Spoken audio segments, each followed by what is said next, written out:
क्या FPS matter करता है? Well the answer is complicated. हमें अभी टोटल 6 ऑप्शंस मिलते हैं और इनमें आप जितना ज़्यादा एफपीएस सेट करोगे उतना ज़्यादा सीपीयू एंड जीपीयू यूजेज बढ़ेगा, जिसके वजह से पावर कंजप्शन एंड टेम्परेचर भी बढ़ने लगेंगे। और आपके डिवाइस में जो प्रोसेसर है उसी के हिसाब से ही आपको सेटिंग्स मिलेंगे सेट करने के लिए। बेसिकली 2 फैक्टर्स होते हैं फ्रेम को रेंडर करने के लिए। पहला होता है डिस्प्ले रिफ्रेश रेट, जो कि हर्ट्ज में डिनोट किया जाता है, और दूसरा है एफपीएस कॉन्फ़िगरेशन। ये दोनों यूनिट सेम नहीं है, यानी 60 हर्ट्ज 60 एफपीएस या फिर 90 हर्ट्ज 90 एफपीएस दोनों सेम होने के बावजूद भी दोनों सेम टाइमलाइन पे नहीं रहते। देखो, जो जीपीयू होता है वो फ्रेम को कभी कभी जल्दी प्रोसेस कर लेता है और कभी कभी थोड़ा लेट प्रोसेस करता है, जिसके वजह से हमें जिटर महसूस होता है। अभी हमारे पास 2 विजुअल्स हैं, जिसमें पहला 30 एफपीएस है और दूसरा 60 एफपीएस, और दोनों में नंबर 1 से 60 तक इंक्रीजिंग एनिमेशन है। अभी एक बार वीडियो की प्लेबैक स्पीड को 0.25 पे सेट कर दो। अगर आप 720p 60 से नीचे की क्वालिटी में देख रहे होंगे तो आपको दोनों में सेम नंबर दिख रहे होंगे, और अगर आप 60 fps में देख रहे होंगे तो आपको कभी कभी सेम दिखेंगे या फिर 60 fps में एक नंबर ज़्यादा दिख रहा होगा।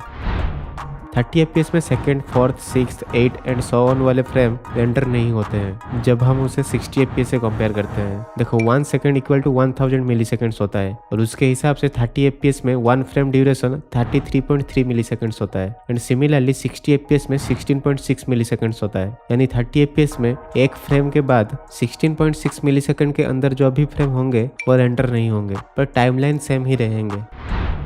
यहाँ पे 90 fps में एक फ्रेम पहले चेंज हो रहा है, उसके बाद 90 fps एंड 60 fps दोनों में एक फ्रेम चेंज हो रहा है, उसके बाद 90, 60 और 30 तीनों में फ्रेम चेंज हो रहा है, लेकिन फाइनल फ्रेम सब में सेम ही है। और 90 fps में on an average 5 millisecond fast होता है, यानी आप जितना ज़्यादा fps सेट करोगे उतना ज़्यादा फ्रेम्स रेंडर होंगे, जिसकी वजह से रेस्पॉन्स टाइम बहुत फास्ट होने के साथ साथ बहुत स्मूथ भी फील होगा। और एक चीज़, आपका जितना भी एफपीएस सेट रहेगा उसी के हिसाब से on an average 1 frame duration कम होता रहेगा, जिससे आप स्पॉटिंग भी बहुत जल्दी कर पाओगे। यानी अगर कोई पीक ले रहा होगा या फिर कोई भी कवर से आएगा तो जितना ज़्यादा एफपीएस रहेगा उतना जल्दी स्पॉट हो जाएगा, लेकिन डिफरेंस बहुत कम है, यानी सिर्फ कुछ मिली सेकेंड्स ही होते हैं। बट ऐसे कॉम्पिटिटिव गेम्स के लिए कुछ मिली सेकेंड्स भी बहुत मायने रखते हैं। अब रिकॉइल टेस्ट करते हैं। पहले लो, फिर मीडियम, फिर हाई, फिर अल्ट्रा, फिर एक्सट्रीम एंड फाइनली 90 fps। तो यहाँ पे सबसे ज़्यादा वर्टिकल रिकॉइल लो, मीडियम, हाई पे हुआ और बिल्कुल सेम ही हुआ, यानी इन सारे मोड पे रिकॉइल कंट्रोल करना थोड़ा सा मुश्किल है। फिर अल्ट्रा, एक्सट्रीम और 90 fps में बिल्कुल आइडेंटिकली कम हुआ, यानी 40, 60 एंड 90 तीनों बराबर ऑप्टिमाइज्ड है, जिसके वजह से इन सारे मोड्स पे रिकॉइल कंट्रोल करना बहुत आसान है। लेकिन उससे नीचे वाले मोड ऑप्टिमाइज्ड नहीं है, जिसे डेवलपर्स को जल्दी फिक्स कर देना चाहिए। मैंने रेट ऑफ फायर को भी टेस्ट किया और सबके अंदर सेम टाइम पे ही 0 बुलेट साइन आए और सिर्फ 1 या फिर 2 फ्रेम्स का ही डिफरेंस था, यानी डेवलपर्स ने इसे फिक्स कर दिया है।